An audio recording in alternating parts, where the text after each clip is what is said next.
Salut les amis, salut les petits loups. Alors aujourd'hui je vais vous parler de l'utilisation des RAW ou des JPEG. A tout de suite. Salut les amis, salut les petits loups. Alors aujourd'hui je vais vous parler de l'utilisation des RAW, voire des JPEG, voire éventuellement aussi des DNG. Alors, pourquoi devrais-je utiliser le format RAW plutôt que le format JPEG? Que diriez-vous si votre génome était incomplet? Ouais, je sais, j'y vais fort, mais bon, l'utilisation des RAW est un peu identique à cette image par rapport au JPEG. Les RAW étant le génome complet et les JPEG, le génome tronqué. Alors, qu'est-ce que je veux bien vouloir dire avec tout ce charabia?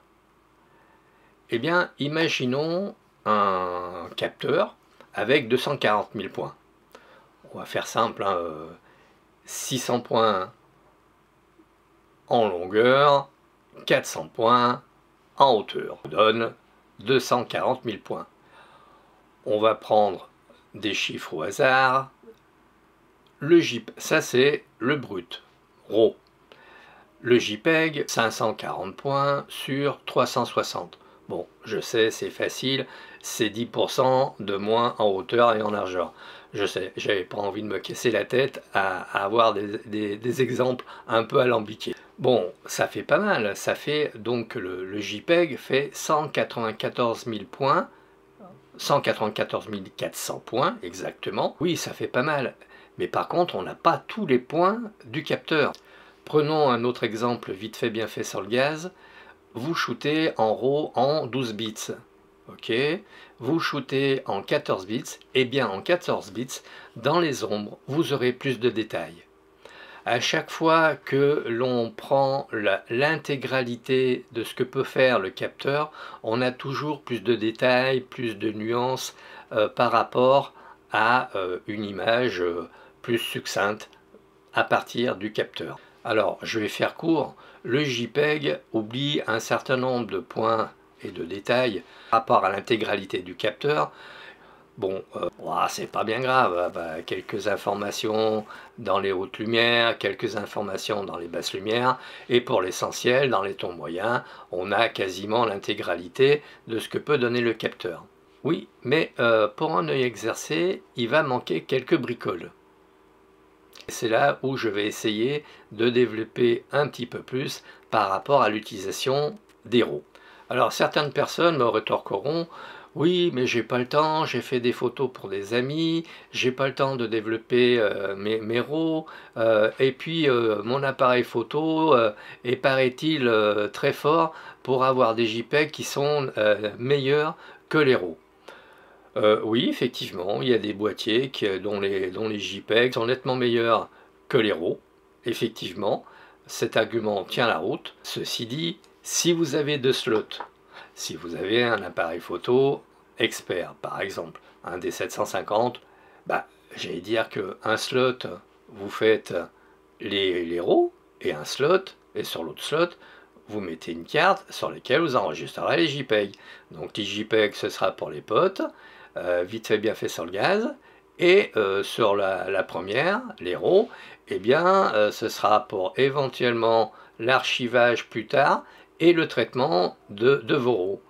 Alors, un exemple tout bête, vous avez un RAW, un paysage avec des ombres et des lumières, et des tons moyens bien évidemment.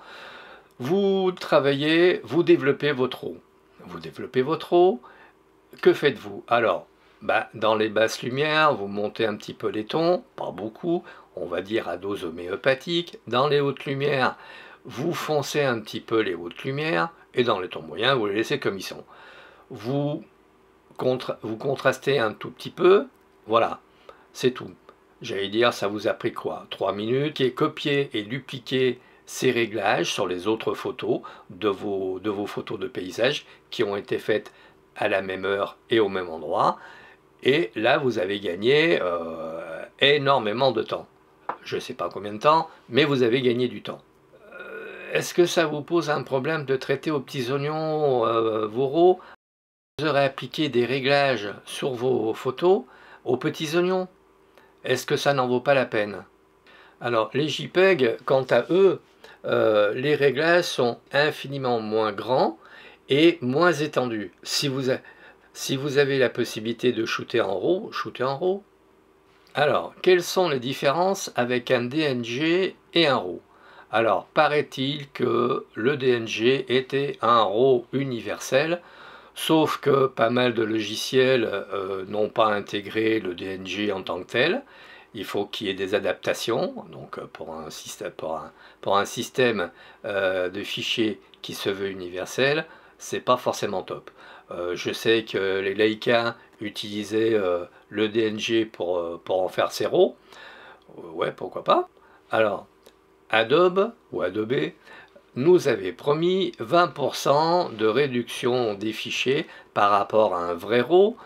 Or, moi, j'ai fait des calculs sur plusieurs photos. J'en ai pas fait une 150, je vous rassure. Mais j'ai pris une dizaine de photos. Je les ai compressées avec le DNG et j'ai gagné, tenez-vous bien, 4% en moins. Alors que normalement Adobe nous avait promis 20%. Donc je ne vous parle pas du temps que vous mettrez à compresser tous vos RAW en DNG pour, résultat des courses, gagner 4%. J'ai des disques qui font 8 Teraoctets, donc ça me fait gagner tout juste un disque dur de 1,5 Tera.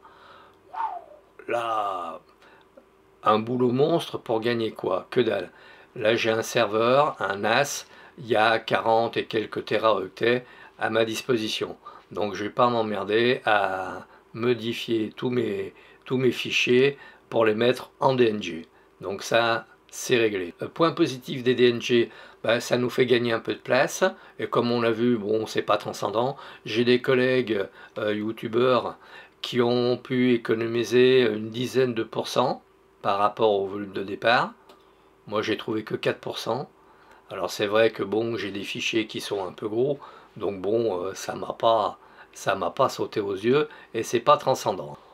Point positif, on peut traiter les DNG comme des RAW, donc on a pas mal de possibilités, comme pour les RAW, à notre disposition.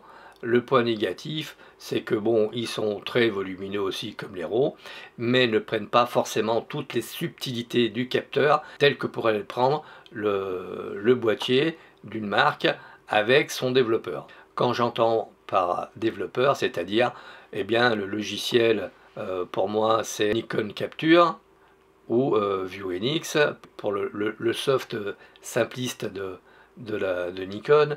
Et Canon, bon, on doit avoir aussi ses dérotiseurs, il n'y a pas de souci. Bon, alors le DNG, en somme, il n'y a pas de quoi faire nos choux gras avec le DNG. Alors, quels avantages pour le JPEG? Ah ben, d'abord, ils sont plus légers, ils sont plus rapides à ouvrir.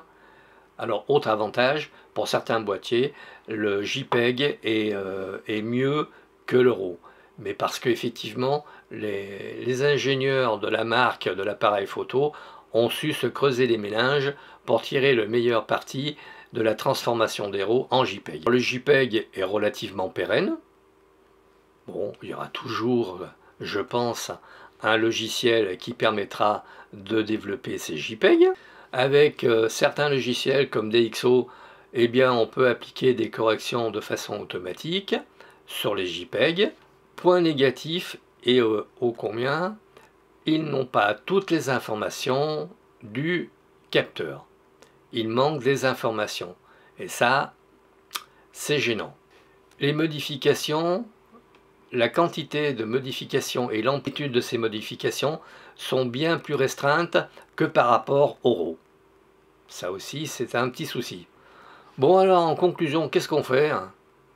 On utilise les RAW. Si vous avez un double slot, un slot pour les RAW, un slot pour les JPEG. Alors, je vais vous mettre en téléchargement sous ma page. Ce téléchargement sera valable jusqu'en septembre 2020, donc il sera obsolète, il ne sera plus visible. Donc, je vous mets un lien. Le lien sur mon site, c'est quelques réglages à faire sur votre APN pour avoir de beaux RAW. Voilà. Donc là, vous cliquez et vous aurez une fiche. J'essaierai de vous mettre la fiche en tant que telle dans les observations ci-dessous. Mais bon, ça peut être un petit peu enquiquinant à recopier. Mais bon, enfin, vous sélectionnez les informations et vous les avez. Donc là, faites les réglages que je vous préconise et vous n'aurez pas de problème avec vos RAW. Vous aurez les plus beaux RAW possibles avec votre boîtier. Voilà. Je ne me ferai pas plus long sur cette vidéo. J'espère que ça vous aura plu. Si ça vous a plu, likez, partagez, abonnez-vous et faites abonner. C'est important. J'insiste.